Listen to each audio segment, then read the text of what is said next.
I would like to welcome to the stage Mihai Grigore from Messari, and he will introduce his panel. Have you seen that one? I have it's seen like, it. looking over my shoulder. right. It's brilliant. Yeah, I think I might. Here we go. 3, 2, 1. Hello, everyone. Let's talk crypto infra. My name is Mihai. I run protocol research at Messari. I work with crypto protocols that implement infrastructure rails. And especially this is custody, this is staking, and this is also trading. And yeah, this is the bread and butter of my panelists today. So very happy to start a round of introductions. Eva, who you are and what are you doing? Thank you. Hi, everyone. My name is Eva Lawrence. I am the head of EMEA at Figment. We are the largest independent staking provider. We provide staking infrastructure to over 500 institutional clients and have over 15 billion in AUS. I'm very pleased to be on stage today with friends and partners in the industry and looking forward to our conversation. Awesome. Good. Cool. Hello, everybody. My name is Brett Reeves. I run sales in Europe for BitGo, crypto custodian. Also very happy to be here with, I guess, family, as we should say, from the Fast and the Furious. And yeah, look forward to today's panel. Afternoon, everyone. I'm Audris Siow. I run business development from Talos. We are a global financial services firm and primarily focusing on trading infrastructure for institutions. So if any part of the trading ecosystem you're touching, you should be talking to us. And they have all been talking to us, so we're all partners. Yeah, I know this seems like a fix, but we are actually all integrated with each other, Yes. which is we'll get into. Tommy Doyle from FalconX. So I've set up our European franchise. I'm here with my colleague Rosita, who's based in Zurich. And we're a crypto institutional broker, the largest provider of liquidity to institutions globally, trade predominantly US, and we've opened Europe in the last 6 months, Singapore and Hong Kong. So we'll get into our global strategy and plans. But if you're an institution trading crypto, think of us as OTC, electronic, or some of the retail apps as well. We'll have a job to do there. So looking forward to the panel. Awesome. Thank you so much. So we all want to speak about adoption. And in order to get adopted, infrastructure has to be better, cheaper, faster. So the first question for the panel is, what does that mean for you and for your clients? What do you understand by better, cheaper, faster? Eva? Sure. So I think it depends for the clients that we work with where they are in their journey of adopting staking. So we work with everyone from an asset manager, a hedge fund, all the way through to a custodian, trading platform, exchange. And so some of them are a little bit further along in understanding staking and understanding how they're going to adopt it. And others are at a later stage. So for those who maybe are just exploring staking, they might want an out-of-the-box solution. So that will be quicker, faster for them to incorporate staking. They can use our staking interface to quickly and easily stake Ethereum. And that might be the first starting point on a company's staking journey. The next step might be integrating with our APIs for staking and for rewards to offer staking services to their end customers. So I think better, faster, it really depends on what the objective of the customer or the partner is. Do you just want to test staking, for example? Do you just want a quick, easy custody solution? Do you want to run some test trades? What is the objective? And how will that scale in the long term? You could have something that's very quick and easy right now, but how does that then scale with your plans for your business in the next 12 months, 2-3 years? So I would say, quick integration generally works in the short term, but it's normally longer term, more more intertwined integration via APIs or similar that allow customers to grow robust integrations in the long term.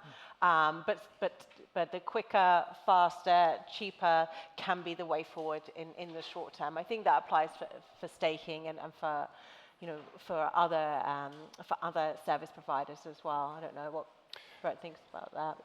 Yeah, I think it really depends on the end client and what they need. I think if you look at custody, we offer ultra secure, robust cold storage custody. You don't necessarily want to access that quickly because if anyone's trying to take those assets, you don't want them to be able to take them somewhere else very quickly. So it depends on that side, no, but then you've got obviously Tommy helping people trade and things like that, and that you do need faster access. And so there you might need the hot wallets, and you might need a faster access to the market to be able to trade. Market makers definitely on that side. So it really depends on the use case. I think cost is an interesting point. I think most businesses in any walk of life, cost is interesting. My background is kind of 20 years of traditional finance, prime brokerage and custody, and I think to get through the cost element, you have to be kind of open and transparent with each other. You want to build a partnership. We're not doing this for the next 6 months or the next 12 months. We want to be doing this for the next 5 or 10 years with our clients. Everybody's going to have their pain points, and if you're open and transparent around where your costs are, where your revenue drivers are, where you can do different types of business, then you can find a way to be able to work together in a way that both of you are able to meet your kind of bottom line and needs that way. If you can't, then, or there's a better offer on the table, then sometimes it's just meant to be that maybe you can't work together now, and you hopefully go your separate ways in a nice way and decide to try and come back later on. But there will always be a different offer on the table. It might not be the same in terms of package, but cost is an interesting one to negotiate. On the trading side, is cost also one of the biggest drivers? Oh, absolutely. But I also would like to sort of rephrase cheaper, faster, not necessarily means better, in many ways. Eva touched a bit about it depends on what the client needs are. So it's a lot about appropriateness and suitability, type of client base that you're targeting. And Brett touched on the fact that, it's very important to also understand that this timing is as a key element of it as well. The part where your journey of your business is if you are transforming the cheap element that people are driving towards to actually, let's put it a different way, actually what they're trying to say is the ability to scale, and maybe scale for the future, or that you are already scaled to that extent. So the cost element is a huge driver, but it has to be very much thought in line with another key aspect, which I'm going to tap in, Tommy, in a second, which is around the operational risk that you're running, particularly from, not just from a trading point of view, but actually across all the other intersections of how you actually can encapsulate the entire trading life cycle or order to trade life cycle of a digital asset or a crypto asset. So it's about how much you're willing to cough up for the cost of burden to make sure that you are comfortable with the operational risk you're going to be running for the business today and for the future, hence the scale element. So I think cheaper, faster, not necessarily better. And as you say, fast and furious, and sometimes you do want to make a quick win, a quick bet, but you also need to think your medium and long term as well, or what that means. Yeah. Yeah, no, totally agree with that. Actually, I think the common denominator between the 4 firms on stage is, I guess, the quality of our technology as well. And so if I look at us, Figment are our largest staking partner globally. We believe they're the best technology in the staking segment.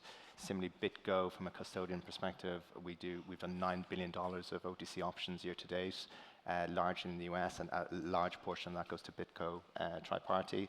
But what they're doing on the cold storage side, specifically about instant settlement, actually is pretty market leading. And so, very sort of interesting from that lens. And from a Talos lens, certainly the leading EMS provider, execution, algo provider globally, we have a lot of mutual clients in partnership, so we're also integrated. So I think the common denominator is tech, and then also maybe over the last few years it's been, okay, what are you actually good at? What's your USP? And doubling down on that tech. So for FalconX, we have a couple of different verticals, and you'll see our name pop up increasingly now that we have a European franchise. But at the core of everything we do, we aggregate liquidity and we price liquidity, and we want to get our clients access to that liquidity. And so whether that's ETFs in the US, where any day we're between 25 and 35% of the native execution for all the Bitcoin ETFs. Similarly in Australia, we're involved in the day one launch there in Hong Kong. Our retail aggregators, and so anyone trading a retail app in Europe, we want to dominate that space as we've done in the US, and so be behind the scenes, whitelisting and netting a lot of that flow. Our quant funds that are trading latency, I wouldn't say latency sensitive, but latency aware strategies. And so going back to the first question on speed, less because of the market dynamics and the inefficiencies in crypto, because of fragmented liquidity, you're less sensitive to latency, right? And so in TradFi, you know, I'm sure we're all aware, but a TradFi quant fund, if you blink your eyes, their orders to market are about 10 times as the speed of a blink of an eye, which is actually quite scary, right? And so, you know, if you're based in London like I am, and the LSE's exchanges are terminals in Slough, it's exactly LD4, which is exactly what all the hedge funds face, and all the brokers' terminals are right beside them, right, because of that latency. So in crypto, you know, we've actually relocated our server to Tokyo. But you know, you're talking about a round trip. If I'm a Swiss domiciled quant or a London domiciled quant, it's still sub 1 second, but it's nowhere near the speed of a TradFi latency order, because it doesn't need to be, right? There's efficiencies there, there's inefficiencies there, I should say, whether it's cross-exchange arbitrage or basis, and so that covers a lot of what TradFi would actually try and compete with. And so, you know, execution quality is important, and so the algos, you know, they're actually probably more difficult to, I would say, design if you think of, you know, the perp exchange and the ability to trade on your own keys and a sub-account key and the different sub-accounts. And Talos have done a phenomenal job there, making that accessible to our mutual client base. So yeah, I think infrastructure speed, less important, more about reliability of your technology. What does that technology open up to you as a client? Cognizant that no one provider offers everything you need, right? And you probably need to work with a mix of us. Yeah. So I hear all four of you about cost and about reliability. That's awesome. But I've got the dilemma there. So on the cost side, we've seen a lot of regulation that actually starts rising the costs. And then at the same time, clients want to have security, wants to have reliability, right? How do you balance between the two of them? Audris, do you Yeah, I can take that. I think our client once said this very succinctly, and I kind of want to wade into a bit of the conversation around buy versus build, because that will actually address a lot about, you know, rising costs and what do we do? Do we try to continue to cobble what we can do in-house? Because inherently the default idea is if we do things in-house, is cheaper, you know, on the surface. But then in the medium to long term, then we've got to think about whether we need to look outside. But I've always argued, and the client said, you know, sometimes I need to build before I know what I need to buy, or the vice versa. I need to build to buy, right? So it's that conundrum of, you know, should we just down tools or look outside? I think it's a case of, again, back to some of the key principles. Where you're in the business, where you think your growth path is, focus on the niche that you know you are successful with, and then sort of work with the other partners who have spent considerable amount of effort and resources focusing on their niche as well, so that together two makes a much bigger whole, and you know, two parts become much more successful. That goes very much in line with the carry cost burden from a regulatory conformance point of view. I don't think all of us, a few of them in this room, I'm sure, are fantastically compliant, and then you know your rules in the back of your hand. But majority of us working in this industry, you know, we are onslaught with new rules all the time, and we have to defer to our experts to help us navigate through that. So for us to then suddenly say, oh, you know, we will have a fantastic system that knows how to interpret all these rules, I think that's utter bullshit. Sorry for my language, this late in the day, but that's the true element. So what I'm saying in a nutshell is, got to stick to what we're good at, stay true to the path, and be open-minded, you know, what you mentioned before, and recognize that we need to build good integration, good partnerships, and work in tandem. Yeah, I think it's our kind of ethos is building it the right way. So you know, we've been around for kind of 11, 12 years, which in crypto is a lifetime. it's always been a regulatory first approach, and I think all of the participants here adopt that same approach. The rules have not been straightforward to interpret, if there are even rules in place. And so it is about engaging with regulators, trying to launch our products. So we have 2 regulatory licenses in the US to take care of business there. In Europe, we've come to Germany. Not always the easiest place in traditional finance or in crypto to get regulated, but we wanted that kind of gold standard, so we're set up there. We've got MAS coming in Singapore, and we've got a Dubai entity setting up as well. So it's trying to make sure that you navigate and you do your best with the regulations that are there. Cost will come into it at some point, and then we have to rely on our partners. And we know that Figment, example on the staking side, are highly aware of kind of regulatory outcomes, and we were speaking yesterday around some of the OFAC pieces that Figment do. The same with FalconX. Regulatory licenses, we want to partner with them. A lot of the clients we're going after are kind of the well-known institutional names, and that's super important to them, and the same with Talos. And that's, I think, why we all work together so closely. There are other partners, obviously, in the ecosystem that we work with. It's not just the 4 of us, but we do think that that's extremely important in the infrastructure space. space. To your point, so it's about looking from the lens of our clients. If we adopt what they are thinking and their challenges, there were far better chance of getting it more right. So it's about the efficient workflow that we're trying to put together depending on which part of the food chain we are on. So having that client perspective is so key and crucial in building an offering or a solution, whether it's combined, tiered or standalone. Yeah. But it's also making sure that all the customers have this information when they're deciding who to work with. Yeah. You talked earlier about reliability, right? The cost, reliability. I think what institutional customers are looking for is battle-tested infrastructure.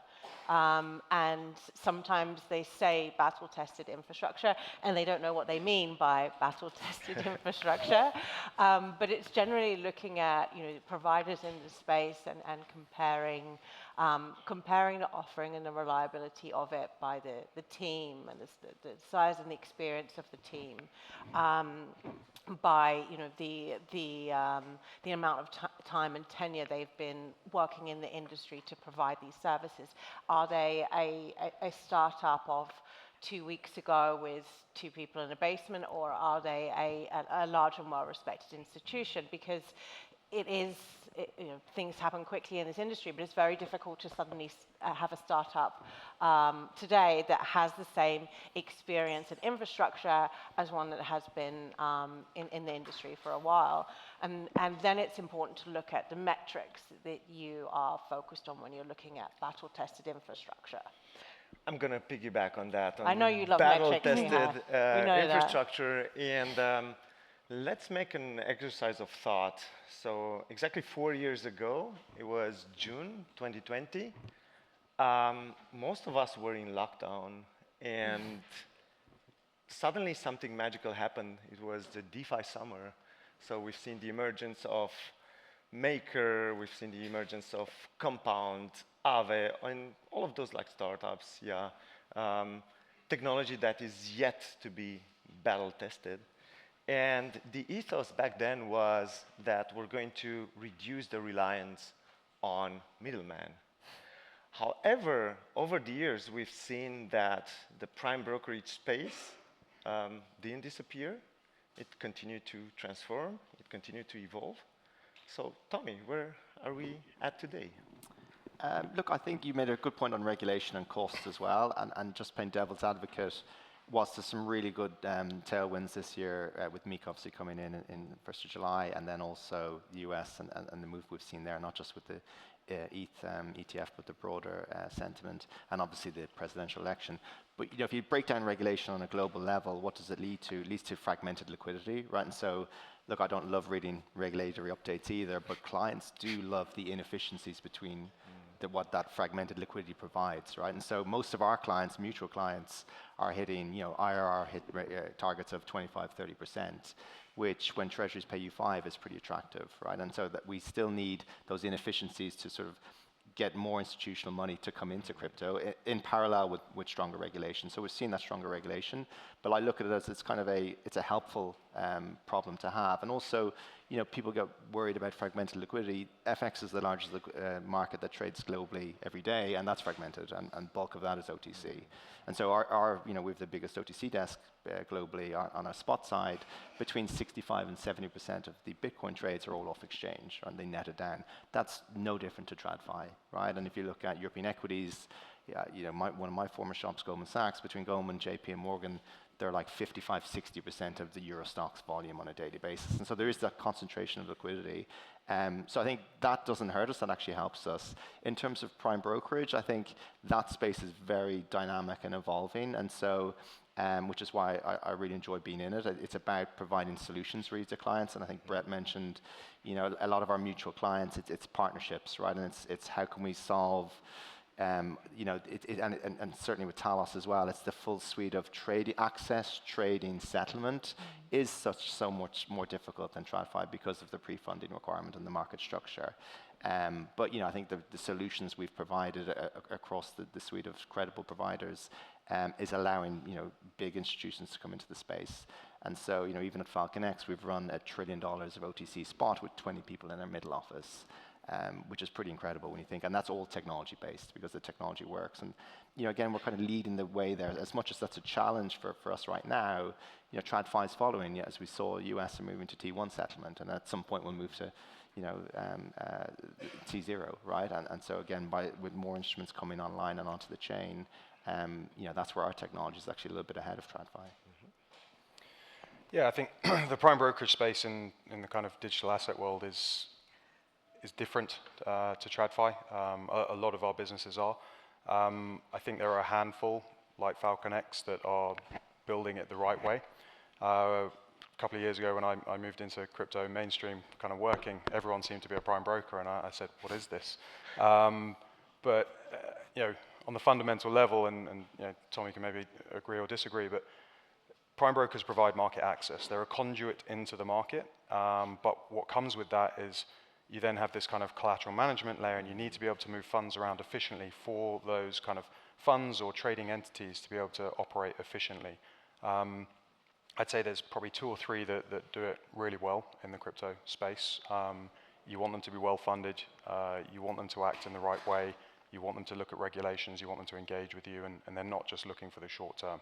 I think we've seen in the last 18 months, 2 years, that you know, it's been a struggle for people. There's been, you know, crypto winter, and I think the people that are there now and coming to the top, I think they built their businesses in the right way, they engage with their clients in the right way, and you're seeing that kind of the infrastructure that's then been built in the meantime will hopefully stand that test of time. And I mean, we've been helping on a different way in terms of the way our custody network acts now. Tommy mentioned it, you know, so you can trade from cold storage with us, you can stake from cold storage. Any client that's on our network, you can move the assets seamlessly around without them ever leaving that cold storage, that insured cold storage access point. So it's, yeah, that's prime brokerage. We're not the prime broker, but we help them. Figment helps in another way, and Talos helps in another way. So when we go back to the fundamentals of crypto infrastructure, we are all working together, and we all do have to do different pieces to help each other out. Yeah. Yeah. So helping, partnering, Eva, what makes a great partner? I mean, I think we've touched on some of the points today, but and we were actually discussing this yesterday during this week, and you know, I think a good partnership is very much like a marriage, in that your values are aligned, right? And I think that you've probably noticed that by us sitting up on stage here and not necessarily all saying, no, I totally disagree with what everyone said. We're all agreeing on what's important, because to have a good partnership, I think you do have to agree on what is important, whether it's for your customers or the values for your business. So for us, you know, it's security, reliability, and then the commerciality of it. So we could, you know, have the same values and objectives, but if we can't reach a commercial solution where we all feel like we're winning, then the partnership won't be successful. Yeah. If one party feels like that they have the raw end of the deal, it's not dissolve going to quickly. go anywhere. Yeah. So I'd say, you start from a foundation of similar values, of trust, security, of this battle-tested infrastructure, all of these things that we've been discussing today, and then you couple that with a commercial agreement, a commercial understanding that both parties are feeling like their services are valued and they feel like that they're achieving something. You combine those two things together and then you go after the right customers together. If we're both looking at completely different segments of the market, that probably won't work. How do we pitch to one side of the market versus another? If we take that focus on the same institutional customer, commercially viable arrangement, and similar values, I think you couple all of those three things together, and you have a great setup for a partnership. You mentioned one side of the market and the other side of the market, and Tommy, you mentioned liquidity out there. So I think whenever we speak with businesses, they're in struggle for liquidity. But then if we look at the macro space, there is a sort of consensus building that liquidity is going to raise, and it's going to grow and grow for the coming months, quarters, maybe years. So the question for all of you is your infrastructure ready for an influx of liquidity, and how do you prepare for that? I'd say from our point of view, yes, but within reason. So we've been around for over a decade. We've seen a couple of waves of kind of influxes into crypto, and we can handle those and pick those up. As we move into new jurisdictions, though, we have to set up new entities, potentially onshore, to custody people's assets. We can't necessarily do it from the other locations. Local rules might not allow that. To think that we can then build that and create a like-for-like model, so let's use our US model and coming into Europe. Can we have all of the services and functions that we do here on day one? Perhaps not. So the answer is yes, but with also an element of no. As we set up in Singapore under MAS, will it have all of the services, or does it need to have all of the services? Those questions remain. But in terms of scaling to onboard an influx of clients, like we saw a few years ago, then I would say yes, we should be able to take care of that. But it will also come down to prioritization. We have a handful of clients. FalconX are coming to us, and let's say they're asking for X, Y, Z. Like any business, you have to work out what the development cost of doing that is versus the risk and the return ratios as well. Yeah, I think it's a great question. I mean, from our client lens, it's really, I guess they decipher between listed liquidity or TradFi liquidity, so CME futures, now the Bitcoin ETF, and native liquidity. And as we all know, some of the exchanges are now, losing market share to CME, which is actually a good thing, because when any exchange loses business, they're a bit more receptive to what we've probably been lobbying them to do in terms of off-exchange settlement or different sort of initiatives. So again, even though CME is overtaken Binance and some of the other exchanges in terms of market share, that's positive for crypto, because now we're hopefully working towards an ecosystem where we can support and others in our peer group more institutional capital into the space, right? So to put to grow that liquidity, you need an ecosystem where it is easy to trade and settle off exchange and use credible counterparts. So I actually think, again, that's quite positive. What are the challenges? One obvious challenge is, well, if I can trade on CME and Bitcoin, ETFs, do I need to trade in native, right? And so, I believe, and I think our firm believes, that's your first step, and for a lot of people, then it becomes, okay, what's my Bitcoin plus strategy, right? And so, for a lot of our hedge funds, actually, they're really, if you've been relying on Bitcoin for your performance for the last few years, you need to wake up and smell the roses, because that investor isn't going to be there for you for your Bitcoin. They're not going to pay 2 and 20 to invest in a crypto hedge fund when I can just go and hold the ETF for 50 bips. And so I think that's, again, means that liquidity will move towards the alts. And we're already seeing that. We're not seeing that many new launches. I think one of the surprises, I'm not seeing, there's new money coming in, obviously the most successful ETF launch of all time. Surprised at the lag that comes into, alts. Normally when Bitcoin's had a move, you have this lag and then we see it. And that's because that institutional capital just hasn't come into crypto yet. And so what do we need for that? Well, the US presidential election, I think, will help, hopefully. And I think then just continued, the ETH ETF is pretty important from that perspective as well. But yeah, that's how when we look at liquidity, yes, it is moving to listed, but equally the largest capital allocators in the world are trading that listed future now, and so that's great, right? Like getting the Millenniums live and 0.72 live on CME, and then doing a little bit of futures or native is really important. I think all of us have been sitting here waiting for that, price increase, increased volatility, increased yes. market activity, ETP approvals, all of that. I mean, if we were here on stage last year, we probably would have hoped we would have been talking about that. I won't talk about it from the liquidity standpoint, but from the market activity point of view. I mean, we are the largest independent staking provider, and that means we have 15 billion in AUS. So we are ready for an influx of more, and I think that's probably the same across the board on the stage here. Whether it's increased AUC, increased AUM, increased liquidity, increased volatility. We've all been spending the last 12 months and more building our businesses ready for that, and I think that's a nice problem to have for the industry. Very good, very good.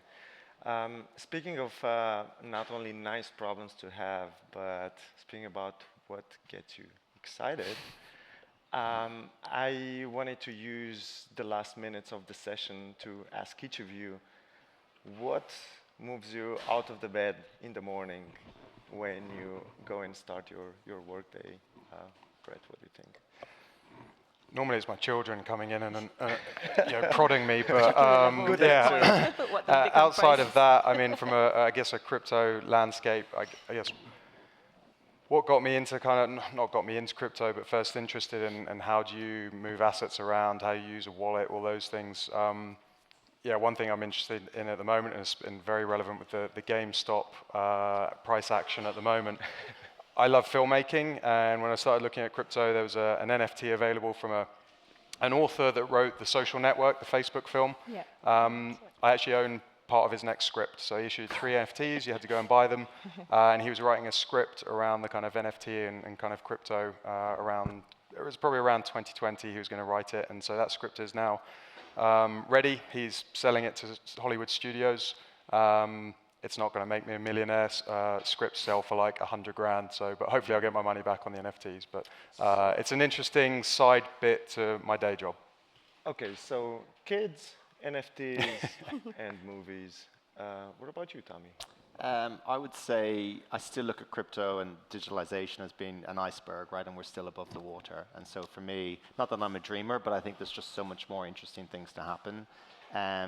And that's what I like about FalconX is we're really a technology firm, and the challenge that presents. And so Rosita and I were at Money Amsterdam earlier in the week, and there was a great pensions panel.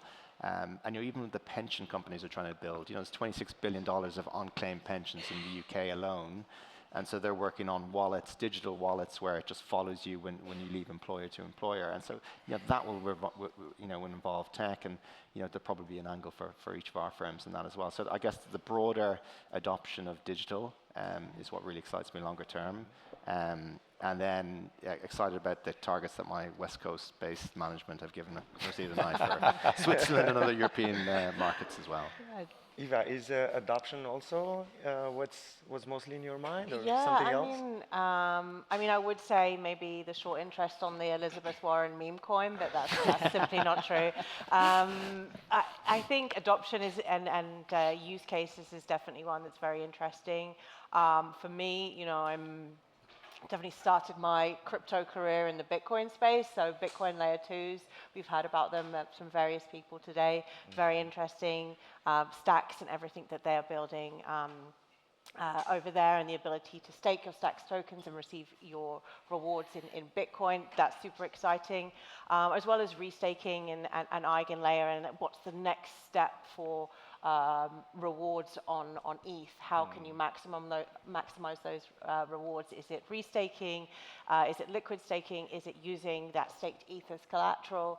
So the enhancement on ETH is another area which I find super exciting. Okay, I want to understand if risk-taking is exciting or worries you? Because there are some people out there worried about I mean, risk-taking. any new technology that's misused or is not given, given the right attention it deserves, can be worrisome. If it is done in a risky way, yes, anything can be worrisome. But I would say overall, that side of the industry and risk-taking in general is very exciting. All right. Audris, you have the last word. Oh, not what worries you, No, but no. What excites me. you. So I would take a little bit of everyone's points. So I'm not going to claim credit. So you talk about kids, you talk about digital, you talk about ability to have the ownership and the ability to see what's coming up from staking and being involved in some of the ownership elements. So for me, it's really personal. It's the digitization part it's about my kids' future.